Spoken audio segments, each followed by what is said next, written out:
चलिए साहब, class 10th NCERT math exercise 12.2 और क्वेश्चन नंबर 5 को पढ़ते हैं हम। एक बर्तन एक उल्टे शंकु के आकार का है। इसकी ऊंचाई 8 सेंटीमीटर और इसके ऊपरी सिरे जो खुला हुआ है की त्रिज्या 4 सेंटीमीटर है। यह ऊपर तक पानी से भरा हुआ है। जब इस बर्तन में शीशे की कुछ गोलियां, जिसमें प्रत्येक इतने 0.5 त्रिज्या वाला एक गोला है, डाली गई है, तो इनमें से भरे हुए पानी का 1/4 भाग बाहर निकल जाता है। बर्तन में डाली गई शीशे की गोलियों की संख्या ज्ञात कीजिए। तो आप देखिए, सबसे पहले हम चित्र बनाते हैं क्वेश्चन नंबर 5 का। ऐसे करके एक शंक्वाकार बर्तन है, ठीक है साहब। जो यहां से यहां तक ये 5 सेंटीमीटर का है त्रिज्या इसकी, और ये जो ऊंचाई है ये है आपकी कितनी, 8 सेंटीमीटर। ठीक है साहब। तो यहां लिखते हैं शंक्वाकार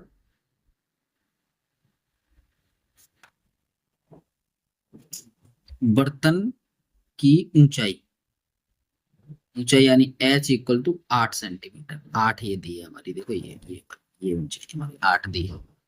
ठीक है जी, यहां से 8 सेंटीमीटर। अब त्रिज्या उसी संख्या का शंक्वाकार बर्तन की त्रिज्या यानी r बराबर कितनी दी है हमें, 5 सेंटीमीटर। ठीक है ना। अब शंक्वाकार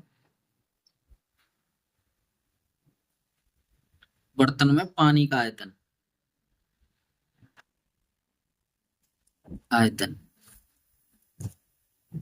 ठीक है जी। यहां अगर हम निकालें तो कितना निकालेंगे, 1/3 शंकु है तो शंकु का आयतन पाई r स्क्वायर h, तो 1/3 हो गया। यहाँ पाई देखो कितना बनेगा, 22/7 गुणा r हमारा कितना है, 5 गुणा 5, और गुणा h है हमारा 8। इनसे इन सबको अगर इधर उधर गुणा करें, कट तो कोई किसी से रहा नहीं है, तो ऊपर का गुणा करेंगे तो 4 और बट्टे 7 या 21 है, ये 21 cm3 है ना। अब क्या करेंगे, यहां लिखेंगे हम, इसमें से पानी, इस आयतन का 1/4 भाग पानी निकल जाता है। इस आयतन का 1/4 भाग पानी निकल जाता है। तो यहां लिखेंगे बाहर निकल निक, निकले गए पानी का आयतन बराबर किसका, जो शंकु का आयतन है उसका 1/4 भाग, तो 4,400/21 और गुणा 1/4, इसका 1/4 भाग यहां से निकल जाता है। और इस 4 से अगर मैं इसे काटूंगा तो ये 1100 भाग कट जाएगा।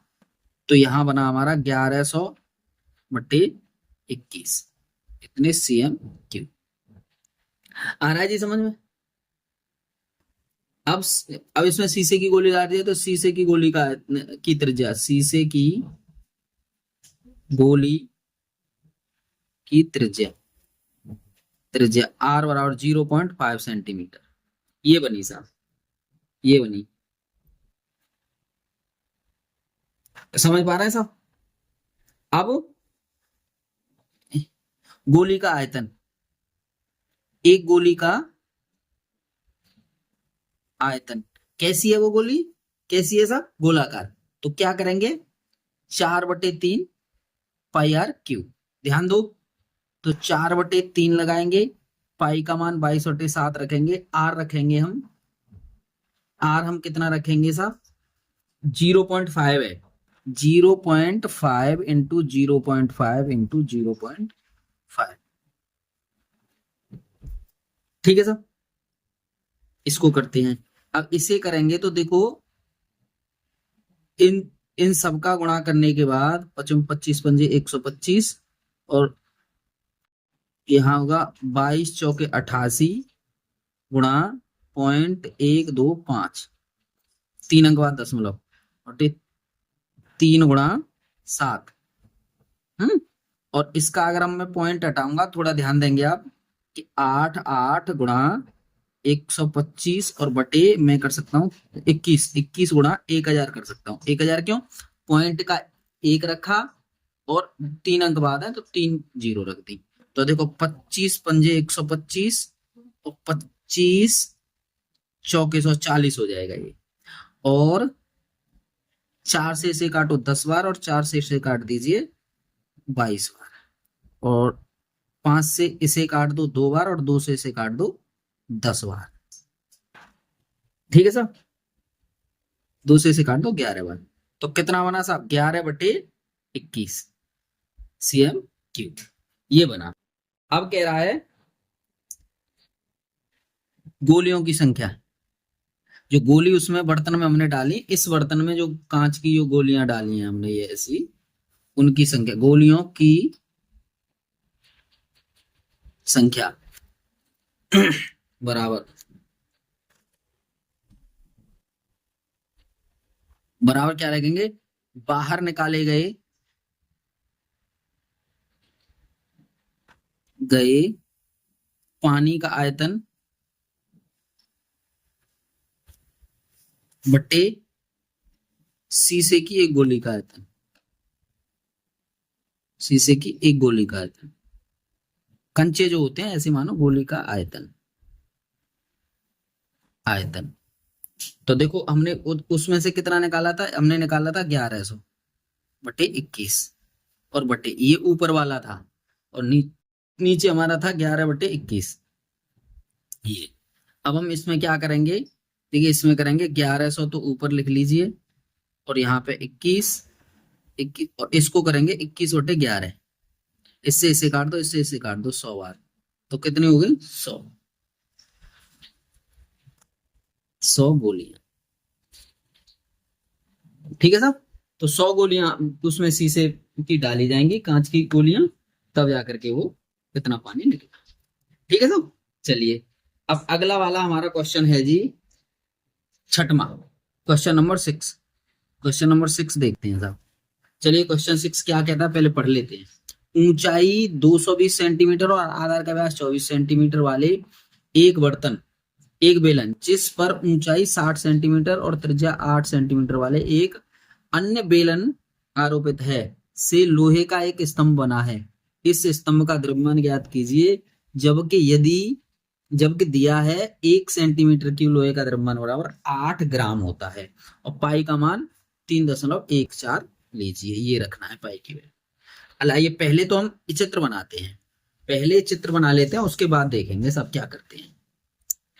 पहले चित्र बनाते हैं तो वो कहता है कि देखो यहां पर एक इस तरह से बेलन है, इस तरह से, और उसके बाद ये एक बेलन उसके ऊपर है। तो ये तो 60 सेंटीमीटर का है, 60 सेंटीमीटर यहां से यहां तक, और ये दिया है 220 सेंटीमीटर। जरा देखना ठीक से, 220 सेंटीमीटर का, और ये दिया है 24 का पूरा, यहां से यहाँ 24 सेंटीमीटर। ठीक है ना? अब इसका हमें ज्ञात करना है, तो चलिए देखते हैं सबसे पहले। तो बड़े बेलन के बारे में और छोटा, बड़े बेलन और छोटे बेलन ऐसे लिखेंगे हम।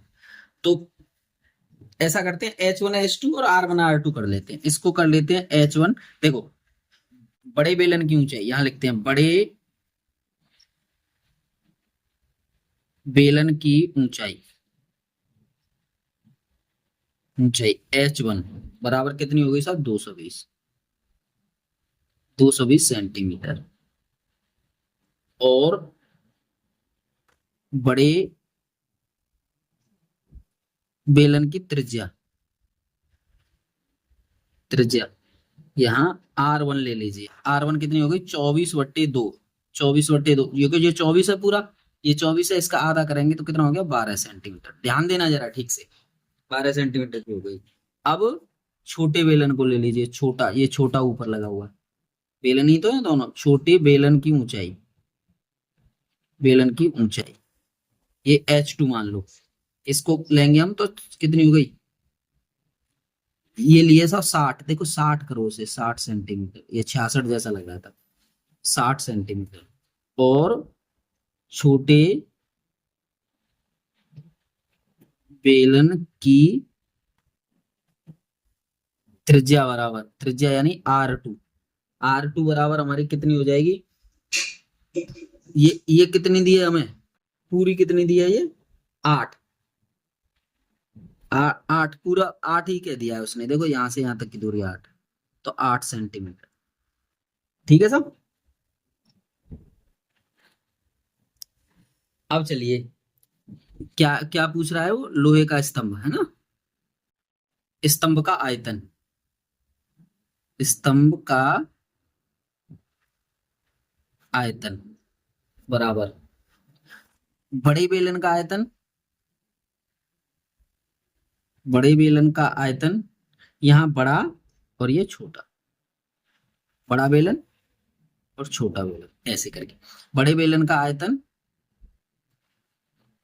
प्लस छोटे बेलन का आयतन,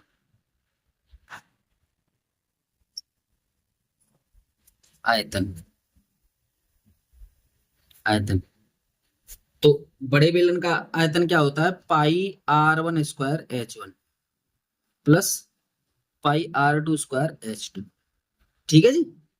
आइए अब इनकी वैल्यू रखिए आप, पाई का मान हो गया 22/7, 22/7 रहने तो जो दिया है ना उसको रखिए आप, 3.14 गुणा 12 का वर्ग गुणा 220, 20 भाई 12 ये त्रिज्या हो गई इसकी, और प्लस 3.14 गुणा 8 का वर्ग और गुणा 60, इतना ये बन गया यहाँ से cm3, क्योंकि आयतन है तो सेंटीमीटर क्यूब में ही आएगा।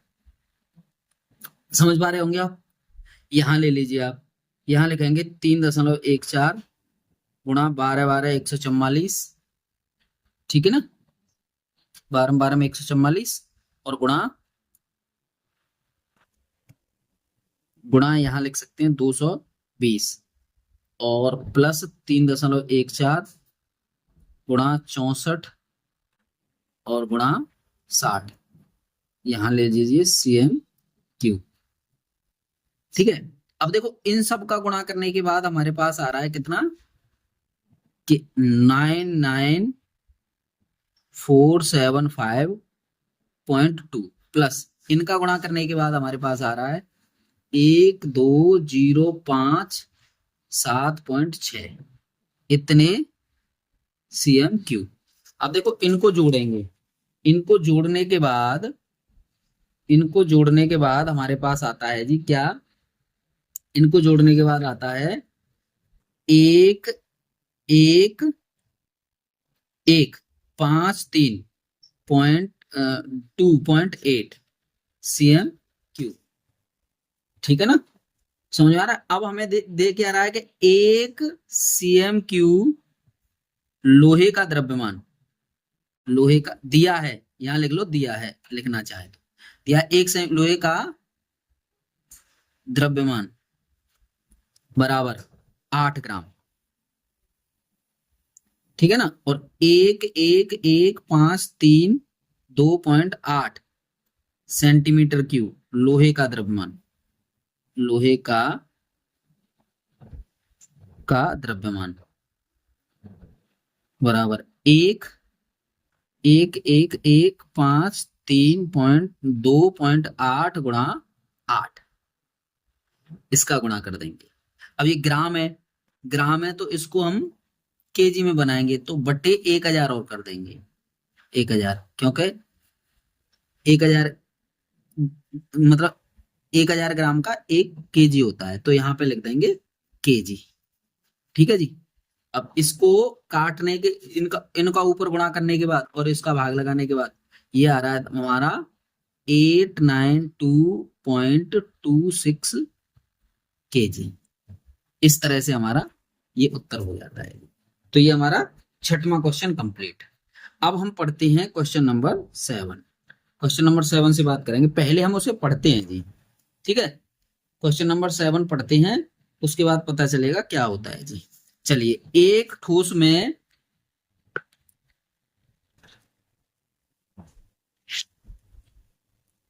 एक ठोस में, ये जरा ये पढ़ते हैं। चलिए यहाँ पढ़िए, एक ठोस में ऊंचाई 120 सेमी और त्रिज्या 60 सेमी वाला एक शंकु सम्मिलित है, जो 60 सेमी त्रिज्या वाले एक अर्धगोले पर अध्यारोपित है। इस ठोस को पानी से भरे एक लंबवृत्तीय बेलन में इस प्रकार सीधा डाल दिया जाता है कि यह बेलन की तली को स्पर्श करे। यदि बेलन की त्रिज्या 60 सेंटीमीटर है और ऊंचाई 180 सेंटीमीटर है, तो बेलन में शेष बचे पानी का आयतन ज्ञात कीजिए। देखो, इससे पहले जो पांचों क्वेश्चन हमने कराया था, तो उसमें तो वो पानी निकल रहा था बाहर, लेकिन इसमें ज्ञात करना है कि शेष कितना बचा, इसके बारे में बताना है। तो पहले आप चित्र बना लीजिए भाई।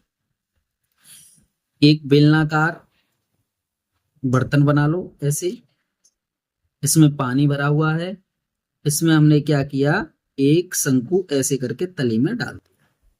तो शंकु की ये त्रिज्या जो है 60 सेंटीमीटर की है, ये त्रिज्या 60 सेंटीमीटर की है, ये 180 सेंटीमीटर है सब, यहां से यहां तक ऊंचाई इसकी, और ठीक है 180 सेंटीमीटर, ठीक है जी। यहां से यहां तक ये जो दिया, ये 60 सेंटीमीटर के लिए, 60 सेंटीमीटर, ठीक है साहब। अब यहां से हम देखते हैं क्या किस तरह से ये बनाया जाता है। चलिए यहां लिखेंगे शंकु की ऊंचाई,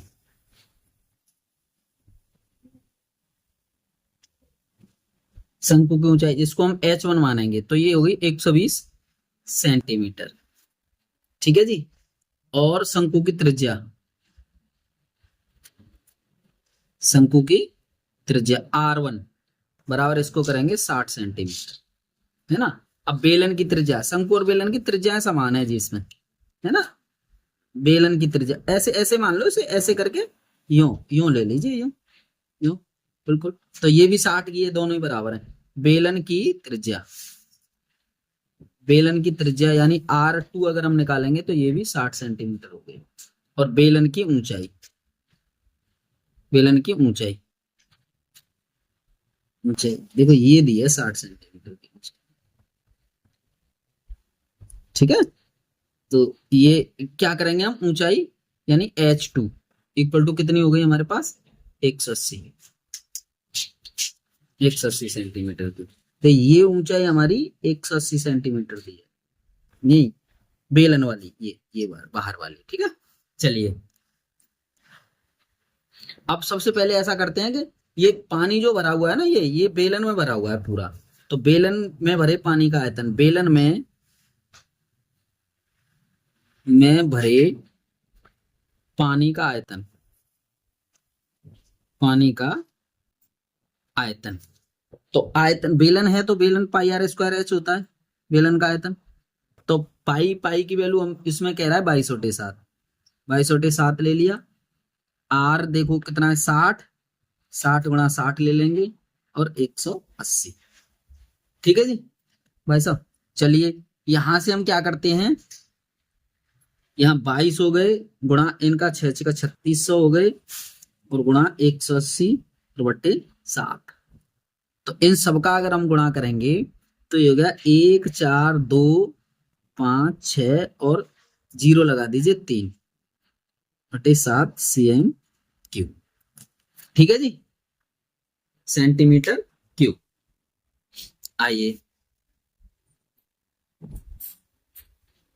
अब हम क्या करेंगे कि अब ये पूरा जो ठोस बना हुआ है इसको देखते हैं, है ना। यहाँ ठोस का आयतन, ठोस का आयतन, ठोस का आयतन, ठोस का आयतन बराबर यहां लिखेंगे शंकु का आयतन, शंकु का आयतन, आयतन प्लस अर्धगोले का आयतन, अर्धगोले का आयतन, आयतन शंकु का आयतन प्लस अर्धगोले का आयतन। तो शंकु हमारा कितना है 1/3 पाई R1 स्क्वायर H1 प्लस 2/3 पाई R2 क्यूब, है ना। ये बेलन का, बेलन नहीं, वो उसका जो डुबोया है, डुबोए गए ठोस का आयतन, यहाँ लिख लीजिए डुबोए गए ठोस का आयतन, डुबोए गए ठोस का आयतन। डुबोए गए ठोस कैसा है हमारा, देखिए ऊपर शंकु है और नीचे अर्धगोला है, तो इसका आयतन हमारे शंकु के आयतन ले लिया और इन दोनों को जोड़ देंगे। चलिए साहब, यहाँ हम क्या करेंगे, 1/3 हो गया, गुणा यहाँ 22/7 हो गया, और गुणा यहाँ हो गया 60 का स्क्वायर गुणा 120 प्लस 2/3 गुणा 22/7 गुणा 60 का स्क्वायर। इतना अगर आप चाहें तो यहाँ CM लिख सकते हैं। ठीक है जी। आइए अब देखते हैं हम क्या करना है हमें। अब इसको सॉल्यूशन कर लेते हैं। इसका सॉल्यूशन करेंगे तो देखो, सबका करने के बाद हमारा आता है 1/3, ऐसे ही रहने दीजिए साहब, और ऐसा करो 3 से, ऐसा करो सुनो, ये 22/7 गुणा इस 3 से, रुक जाओ पहले देख लेते हैं, 60 गुणा 60 गुणा 120 और प्लस 2/3 गुणा 22/7 गुणा 60 गुणा 60, ऐसे कर लेते हैं, आराम से कर लो। इससे इसे काट दे, इसको काट दीजिए 40 बार, 40 बार काट दिया, इतना CM। ठीक है जी, 40 बार इसको काट दिया हमने। अब हम क्या करेंगे, और इससे काट दीजिए, 3 है ना, ये 3 से इसे काट दीजिए 20 बार, तो यहां हम लिख सकते हैं 22 गुणा 3600 गुणा 40 और बटे 7 प्लस इसको लिख सकते हैं 2 गुणा 22 गुणा 20 गुणा 60 और बटे 7। ठीक है ना, और यहाँ पर CM।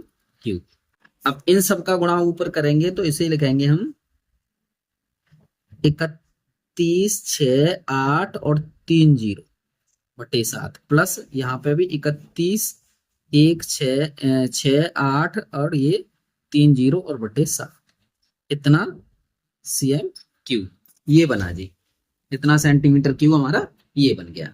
अब आगे चलते हैं साहब, अब आगे चलते हैं, इन दोनों को जोड़ेंगे। जोड़ने के बाद हम क्या लिखेंगे जी, इन दोनों को जोड़ेंगे तो 6 3 3 6 000 और बटे 7 CM। ये ध्यान दीजिए, जो अंदर डुबोया गया है इसका क्षेत्रफल तो ये आया, ये वाला, और जो पहले वाले का था वो ये निकल करके आया है। चलिए साहब, ये बना हमारा। अब हम क्या करेंगे साहब, अब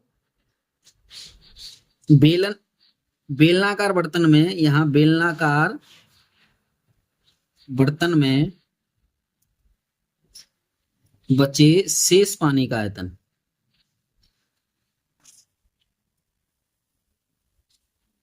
पानी का आयतन बराबर बेलन में भरे पानी का आयतन, बेलन में भरे पानी का आयतन। ये धैर्य वाले सवाल है भाई, इसमें कैलकुलेशन ज्यादा है। और डुबोए गए ठोस का आयतन, डुबोए गए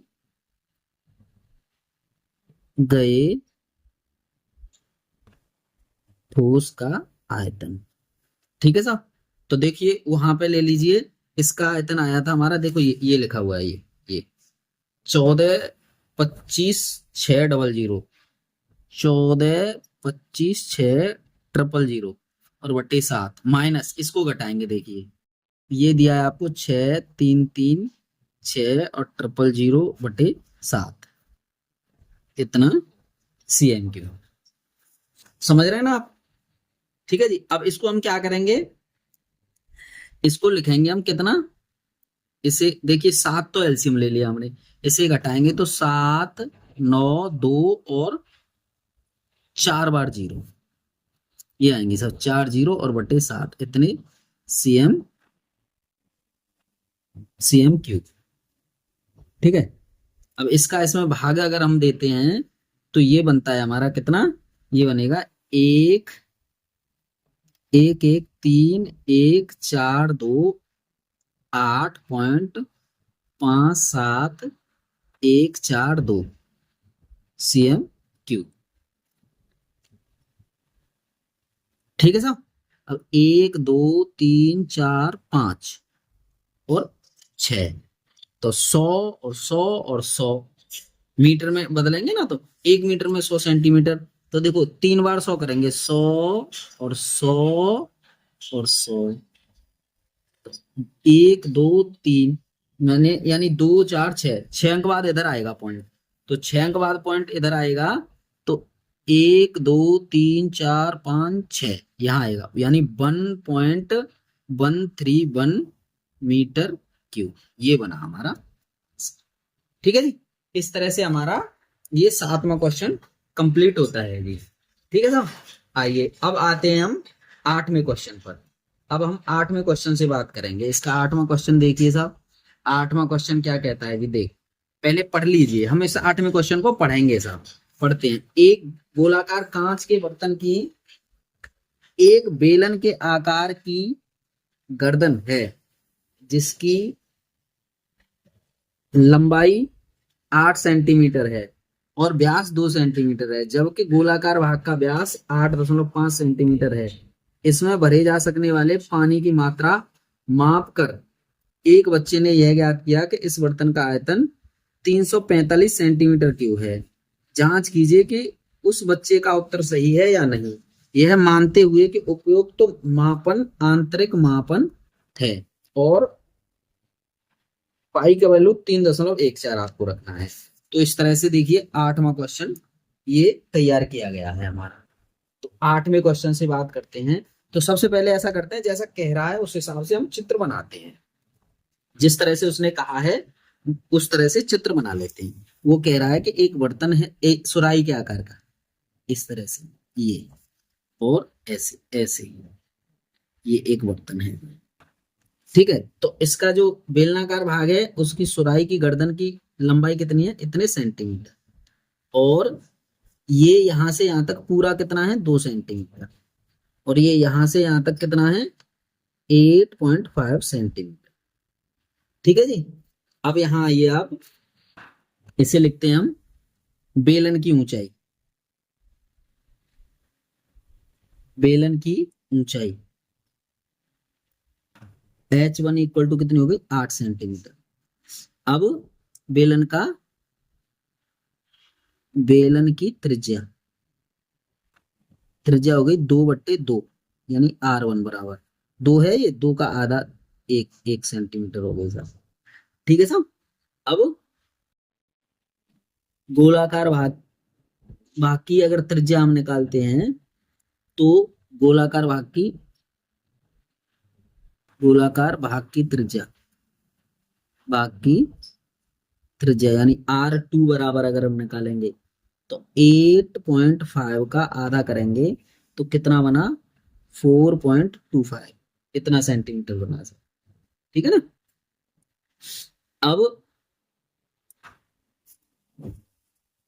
अब ये गोलाकार कांच में, ये इसमें भरना है बर्तन में भरे जाने वाले पानी का आयतन।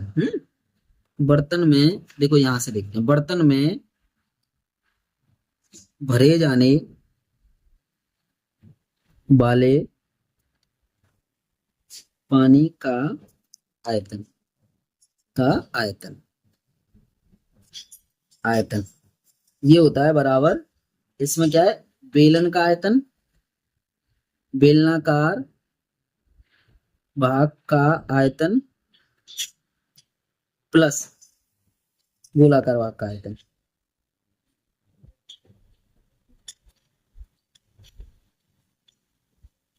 भाग का आयतन, तो बेलनाकार भाग क्या था, पाई R1 स्क्वायर H1 प्लस 4/3 पाई R2 क्यूब, ये तो बना भाई बेलन का आयतन है ना, और फिर गोले का आयतन, दोनों को हमने जोड़ दिया।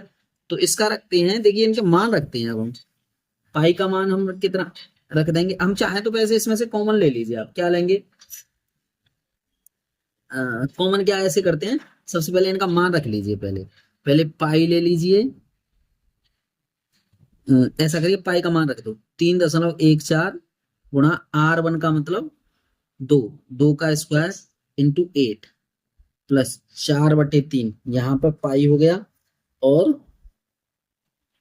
पाई का वैल्यू वैल्यू रख दीजिए 3.14 और गुणा आर ले लीजिए अगला कितना 4.25 इसका क्यूब।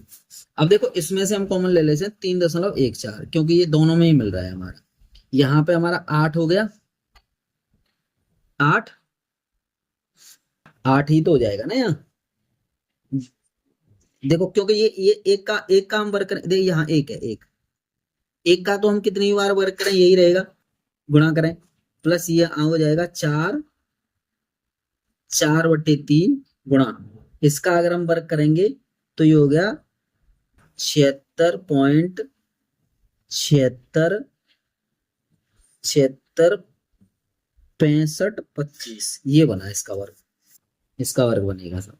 आइए 3.14 और यहाँ हम कर देंगे कितना 8 प्लस इनका इन सबको हल करने के बाद हमारा आया कितना 102.353 इतना बनेगा, है ना। अब इसको